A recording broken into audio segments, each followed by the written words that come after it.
If you want to delete visited websites on Google Chrome, this quick guide will show you exactly how to do it step by step. Whether you're trying to clear out a single site from your browsing history or just clean things up for privacy, this is one of the easiest things you can do in Chrome. And if this tutorial helps you out, make sure to hit the like button and subscribe for more simple tech tips and how-to videos just like this one.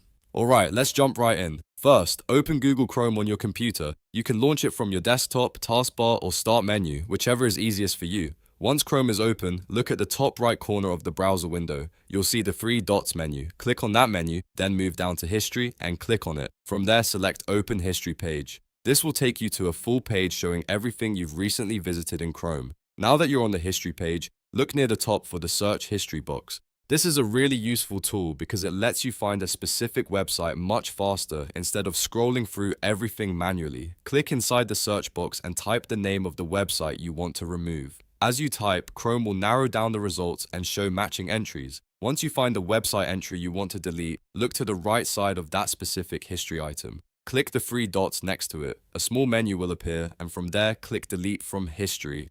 Chrome will remove that website entry from your browsing history right away. If you want to delete more than one site, you can repeat the same steps for each one. This is especially helpful if you want to clean up your history without clearing everything else.